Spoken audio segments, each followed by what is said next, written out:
สบายดี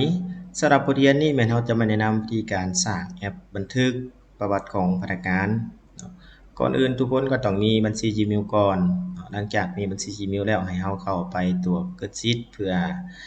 สร้างฐานข้อมูลเก็บกำประวัติของพนักงานเนาะหลังจากสร้างฐานข้อมูลแล้วก็มีแต่เรามาสมัครเข้าใช้งานตัวแอป Sheet เนาะเพื่อหยังก็คือเพื่อสร้างแอปก็คือเมื่อเราเข้าแอป Sheet แล้วเราสร้างแอปเราจะได้หน้าตา ประมาณนี้เนาะจะมีอ่ารายงานเนาะก็คือหน้าหลักของตัวแอปนี้จะมีรายงานเนาะพนักงานทั้งหมดจักคนเนาะแยกเพศหญิงเพศชายแล้วก็แยกแต่ละสำนักงานเนาะและตัวนี้จะเป็นการแสดงเนาะรายการหรือว่าแสดงประวัติของพนักงานเนาะแต่ละคนเนาะจะรวมอยู่นี่แล้วก็สามารถ เนาะเบิ่งประวัติของพนักงานแต่ละรายบุคคลได้เนาะแล้วก็สามารถลบแก้ไขอิหยังข้อมูลอิหยังได้ต่างๆเนาะอยู่ในนี้เนาะอันนี้เป็นตัวอย่างคร่าวๆเนาะแต่ว่าแอปตัวจริงเนี่ยมันจะมีหลายกว่านี้เนาะอันนี้เป็นการเปิดให้เห็นตัวอย่างคร่าวๆเนาะก่อนอื่นก็มีแต่เราไปเปิดตัวGoogle ขึ้นมาเปิดขึ้นมาแล้วก็มีให้เราไปเข้าตัวเว็บไซต์google.com เนาะแล้วก็มาเข้าตัวคำว่า sign in นี่เนาะเพื่อล็อกอินเนาะผ่านตัวบัญชี Gmail เนาะถ้าใครบ่มีก็ไปสมัครเนาะแล้วก็ป้อนรหัสของเราไป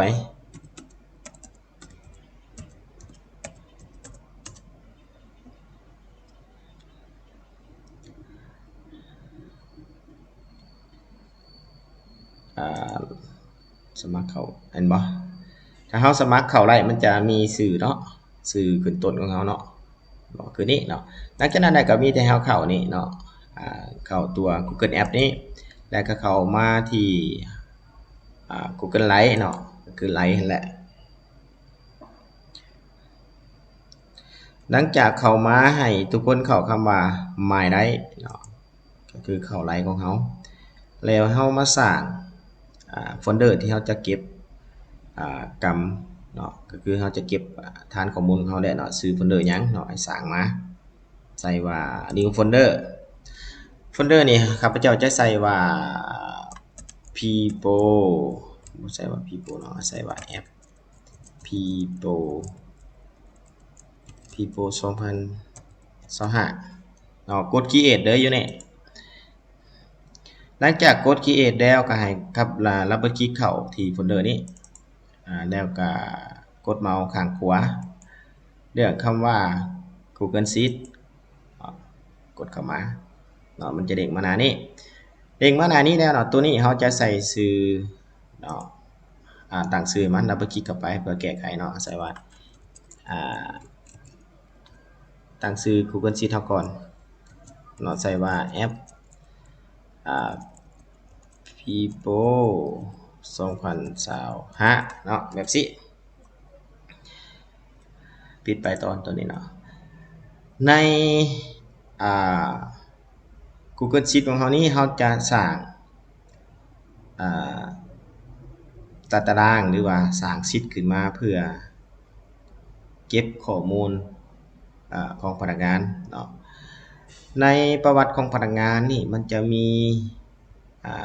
บ้านเมืองแข็งเนาะของพนักงานแล้วก็มีชั้นตำแหน่งหน้าที่เนาะจะได้บันทึกลงไปก่อนอื่นแม่นเราจะมาสร้างชีตเพื่อบันทึก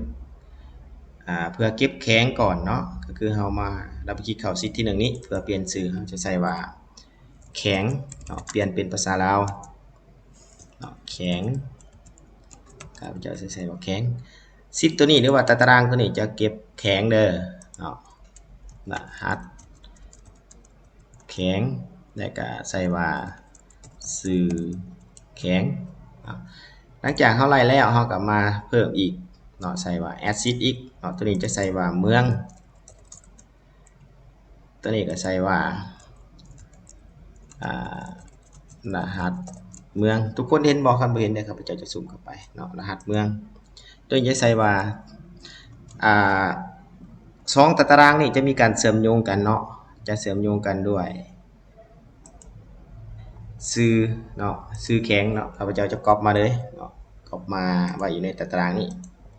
เพราะว่าเมื่อเฮาเลือกแข็งเนาะแล้วให้มันขึ้นเมืองเรื่องเมืองเนี่ยให้มันขึ้นบ้านเนาะ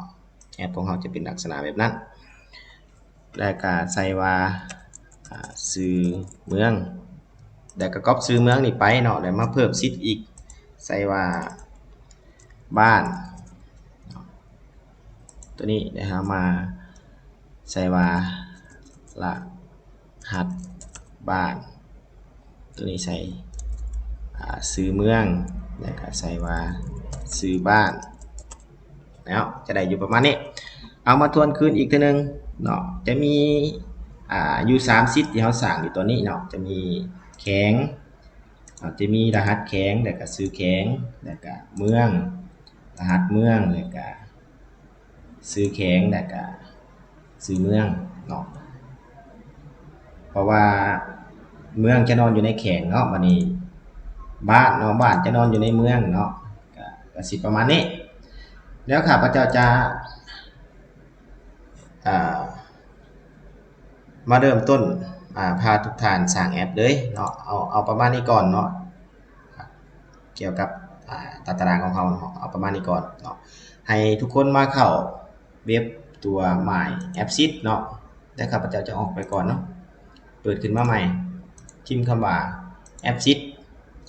เนาะแบบนี้เนาะแล้วเข้าคำว่า Google AppSheet เนาะ Build App with No Code เนาะแล้วก็มาเข้าคำว่า Sign In รอท่าจะมีหลายๆแอปที่ข้าพเจ้าสร้างขึ้นมาเนาะจะมีอยู่ในนี้เนาะหลังจากนั้นให้ทุกคนเข้าคำว่า Create เรื่องคำว่าแอปเนาะเข้าคำว่า Start with เนาะ Existing Data เนาะเข้าไปแล้วตัวนี้ตั้งชื่อแอปของเขาใส่ว่าแอปยังแอป People 2025เนาะใส่ชื่อแบบนี้เนาะตัวแคตกอรี่เฮาก็บ่จำเป็นต้องเลือกก็ได้เนาะมีแต่มากดเข้าคำสั่งนี้เลยเนาะแล้วก็มาเลือกคำว่า Google Sheet รอท่าแล้วให้เข้าไปหาโฟลเดอร์ที่เฮาสร้างเมื่อกี้นี้ก็คือตัวแอป Sheet ของเราเห็นบ่เฮาตั้งใส่ชื่อว่าแอป People 2025หรือว่าเฮาตั้งใส่ชื่อนี้ตัว Google Sheet ของเราเนาะมันจะมาโชว์อยู่ในนี้เห็นบ่หลังจากนั้นเนี่ยกด Select รอท่าเนาะ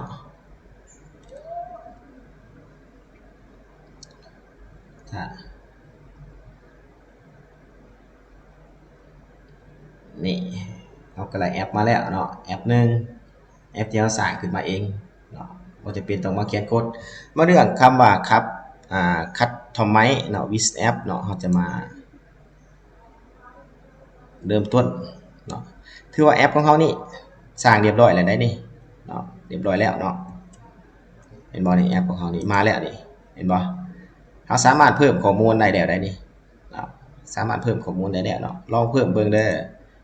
เห็นบ่จะมีรหัสแข็งแล้วก็ใส่ดิ่งหนึ่งลงไปแล้วก็ใส่ข้าพเจ้าจะใส่ว่านครฝากเซเนาะกดเซตไปปึ๊บแต่เฮามาเบิ่งอยู่ในตัว Google Sheet ของเฮาเห็นบ่เข้าแล้วเห็นบ่เห็นบ่เฮาได้แล้วแอปของเฮานี่นะเนาะบ่ได้แล้วอ่าแต่เฮายังบ่ทันได้มากำหนดตัว data เนาะตัว data ไทยมันเนาะอันนี้ข้าพเจ้าบันทึกให้เบิ่งเนาะว่าเฮาสร้างได้แล้วแอปนี่นะเดี๋ยวเฮาจะมาบันทึกเนาะกำหนดตัว data ไทยของเฮาก่อนเนาะมาเข้าที่ data แล้วของทุกคนเป็นแบบนี้นะเนาะมันเปิดตาอยู่แบบนี้เนาะให้ปิดตาไว้จะได้ลักษณะแบบนี้แล้วมากดเข้าตัวแข็งนี่มันจะมีให้กดอยู่นี่ปึ๊บเนาะแล้วให้มาคำว่าview table เนาะตัวนี้มันอยู่ในตัวโหมดคอลัมน์แล้วเนาะบ่เป็นหยังเนาะเฮาอยู่ในโหมดของคอลัมน์แล้วเฮาก็เลื่อนเมาส์มานี่ตัวแข็งตัวรหัสแข็งนี่เฮาจะบ่ให้ตัว W นี่เฮาจะให้โชว์เป็นชื่อเนาะเฮาจะให้โชว์เป็นชื่อแข็งให้โชว์เป็นชื่อแข็งเฮาจะเอารหัสแข็งเป็น primary key เนาะ เดือนมา ให้ทุกคนเข้านี่เด้อเนาะเฮาจะมากำหนดอ่ารหัสแข็งของเฮาเป็นแบบออโต้เนาะเข้ามาให้ทุกคนพิมพ์คำว่าจะมีคำว่า row number เนาะให้ทุกคนเพิ่มคำว่า-1 -1 เพื่อหยังเนาะก็เพื่อว่าถ้าเฮาบ่ใส่-1มันจะบวกเป็นมันจะเริ่มต้นนับจาก2เลยเนาะมันจะบ่นับจาก1เนาะฉะนั้นให้ใส่-1ไว้เนาะแล้วก็กดเซฟกดเซฟแต่เฮามากดบวกอยู่นี่ลองเบิ่งมันจะเป็นแบบใดเห็นบ่มันจะขึ้นเป็นเลข2ให้เป็นแบบออโต้เลยตัวรหัสนี้เฮาจะบ่ให้มันโชว์เนาะเฮาก็ปิดไว้อยู่นี่ปิดไว้เห็นบ่ตัวบล็อกรหัสมันก็หายไปเดี๋ยวเฮามากดเซฟอยู่นี่อีกเทื่อนึงถือว่าเฮากำหนดหรือว่าเฮากำหนดฟอร์มตัวแข็งของเฮานี้แล้วเนาะถ้าเฮาอยากเอาสร้างฟอร์มตัวเมืองตัวบ้านนี่ก็มีแต่เฮาพับนี่ไปก่อนเนาะให้เขามาคำว่า table เนาะจะมีคำว่าadd table อยู่นี่เนาะจะมี add table เมืองแล้วก็ add table บ้านกด add อยู่นี้เนาะแล้วก็มาเข้าคำว่า view column เนาะมันจะมีคำว่า view column เฮาจะให้โซ่เนาะมีตัวรหัสไทยของเฮาเนาะเฮาจะให้2ตารางนี้มีการเชื่อมโยงกันเนาะก็คือให้เฮามาเลือกตัวไทยนี้เป็นdifferent เนาะ ref กดเข้าไปตารางใดเฮาจะให้เชื่อมกันก็คือตารางแข็งเนาะเฮาจะให้เป็นแบบลบราวเนาะแล้วก็กดลงไปแล้วก็กดเซฟ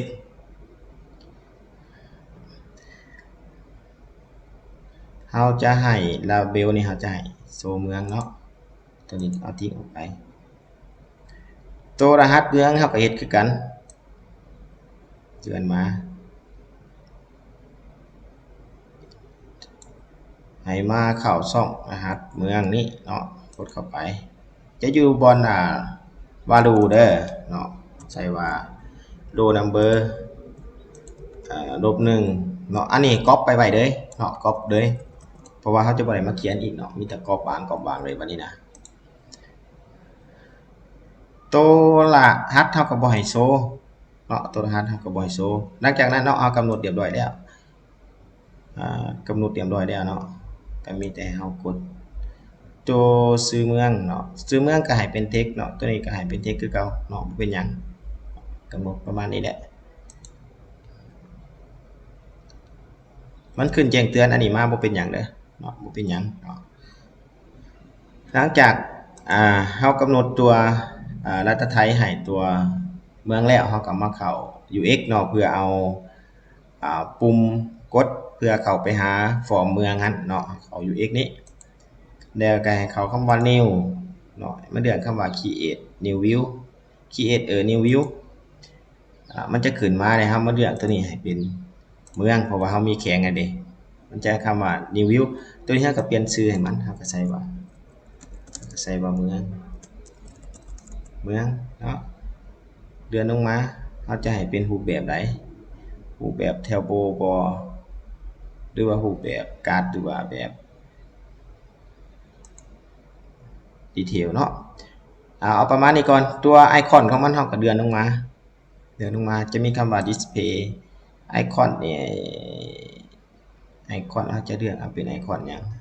ไอคอนบ้าน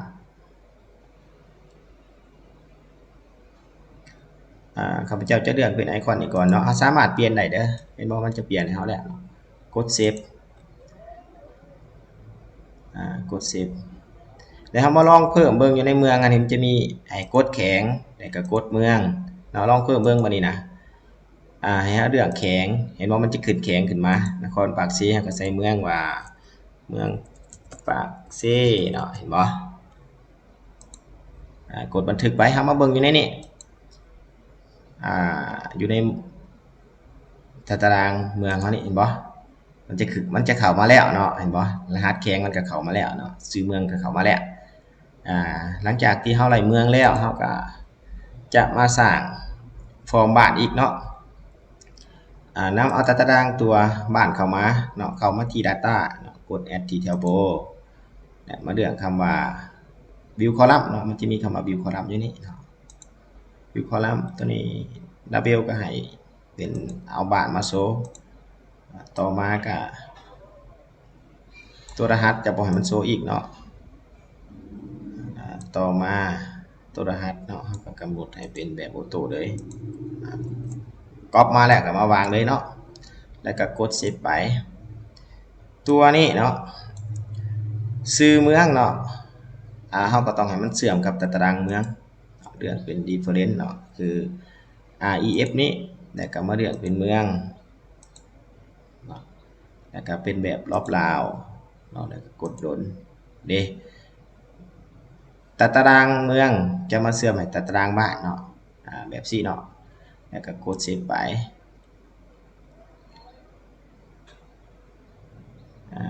หลังจากนั้นแล้วเราก็กดพับไว้ตัวนี้ก็พับไว้อีกกันเราจะนำมาใส่ก็คือจะมีอยู่3ตารางคือตารางแข็งตารางเมืองและก็ตารางบ้านถือว่าเรานำเข้ามาทั้ง3ตารางแล้วเนาะเรามากำหนดตัว UX ของเราอีกเนาะเฮ็ดคือเก่าเนาะเข้าคำว่า new view แล้วก็ create a new view ตัวนี้เราก็มาเลือกเป็นบ้านเนาะตัวนี้เราก็ใส่ว่าบ้านเนาะเขาก็ให้เป็นอย่างแบบดีเทลบ่เราก็เลือกเป็นแบบดีเทลเนาะแล้วก็ตัวปุ่มเมนูนี่เขาสามารถสลับได้เด้อเนาะให้อยู่หลังอยู่ก่อนอยู่หน้าอยู่หลังหยังก็ได้เนาะแบบสีได้เบิดเนาะเขาจะคอยปรับน้ำหลังก็ได้เด้ออันนี้บ่เป็นหยังเนาะข้าพเจ้าจะกำหนดให้อยู่หลังสุดหลังจากนั้นเราก็มาเลือกไอคอนให้มันเลื่อนลงมาจะมีคำว่า display ไอคอนนี่นะเนาะเราจึงคอยปรับน้ำหลังก็ได้บ่เป็นหยังอันนี้ปรับให้เบิ่งเนาะถ้ามีคนว่าเปลี่ยนไอคอนได้บ่เนาะสามารถเปลี่ยนได้เนาะข้าพเจ้าจะเอานี่เด้อเนาะรูปตึกนี้แล้วก็กดเซฟไปถ้าทุกคนบ่มักเฮามาเบิ่งอยู่นี่มันคือบ่มีปุ่มให้เฮาบันทึกบัดนี้นะมาสังเกตเบิ่งนี่คือรูปแบบของบ้านเนาะฟอร์มบ้านเฮาเลือกเป็นแบบแถวโบเห็นบ่มันจะมีปุ่มให้เลือกแบบ this จะมีปุ่มให้เนาะเอาแบบใดก็ได้เด้อมันจะมีรูปแบบแถวโบเนาะรูปแบบแกลเลอรี่เนาะหลังจากเฮาเลือกแล้วเฮาก็กดเซฟไปเฮามาลองบันทึกข้อมูลลองเบิ่งเนาะเลือกเมืองเห็นบ่เมืองก็ขึ้นมาใช้ชื่อบ้านว่าอิหยังบ้านหยังโนนดูกดเซฟมาเบิ่งอยู่ในตัว Google Sheet ของเราเอามาเข้าตารางบ้านเห็นบ่เข้ามาแล้วเนาะเข้ามาแล้วเนาะแล้วถ้าเฮาอยากปรับแต่งเนาะหรือว่าเฮาอยากเสื่อง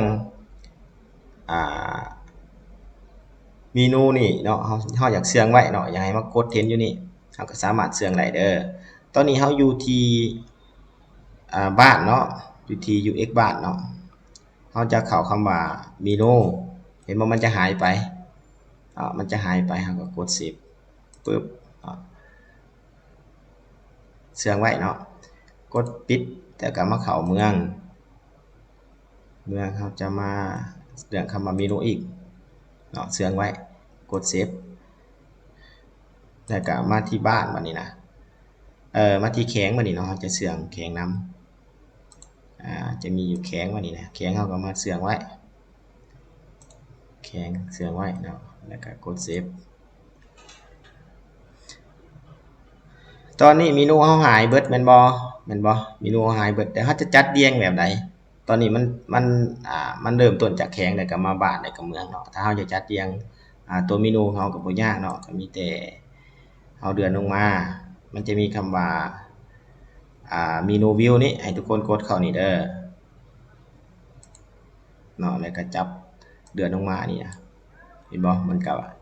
ปรับให้เฮาแล้วเนาะแล้วก็กดเซฟถือว่าเป็นการเสื่องหรือว่าเป็นการปรับแต่งเมนูของเฮาก็ได้อยู่นี่รูปแบบเฮาบ่อยากให้มันโชว์แบบนี้เนาะเฮาก็สามารถปรับแต่งได้ เนาะคือแข็งนี่คือแข็งเฮาอยากมันอยู่ในหน้านี้อยู่เนาะเฮาก็เข้าแข็งเฮาบ่มักรูปแบบนี้เฮาก็เอาเรื่องเป็นแบบ Tableau มันจะเป็นลักษณะแบบนี้เห็นบ่มันจะขึ้นตัวนี้ขึ้นมาเนาะคือตัวมันเสื่อมกันนั่นแหละเนาะนี่ดัดตัวนี้เนาะเฮาบ่อยากให้มันโชว์เฮาก็ปิดไว้เด้อเนาะมันจะอยู่ไสเข้าไปที่ Data เข้ามาที่แข็งเข้าที่ View เห็นบ่อีดัดเมืองนี่เฮาก็เดือนมาปิดไว้เห็นบ่มันก็เห็นแต่นี้กดเซฟบัดนี้ตัวบ้านเด้เฮามาเบิ่งมันบ่มีเนาะบ่มีเฮาก็บ่ไปปรับแต่งหยังตัวเมืองเด้ตัวเมืองมันมีเนาะเฮาก็มาปิดไว้เนาะบ่ให้มันโชว์ปิดไว้ตัวนี้อยู่ในรูปแบบของโทรศัพท์เนาะถ้าอยู่ในเดสก์ท็อปมันก็ใหญ่ๆขึ้นมาถ้าอยู่ในตัวนี้จะอยู่ใน iPad เนาะถ้าอยู่ในเดสก์ท็อปมันก็สิได้รูปแบบลักษณะแบบนี้เห็นบ่แบบนี้เนาะถือว่า EP นี้เอาแต่ส่ำนี้ก่อนเนาะเดี๋ยว EP ต่อไปเราจะมาสร้างตารางหน้าที่รับผิดชอบแล้วก็ตารางชั้นแล้วก็ตารางชนเผ่าเนาะตารางเชื้อชาติเนาะศาสนาอิหยังต่างๆเนาะแล้วจึงค่อยไปสร้างตารางประวัติของพนักงานแล้วก็ยังมีหลายเนาะเกี่ยวกับการสร้างแอปเก็บกรรมประวัติของพนักงานของเราเนาะสำหรับวิดีโอนี้เอาเพียงแต่ส่ำนี้ก่อนเนาะขอขอบใจ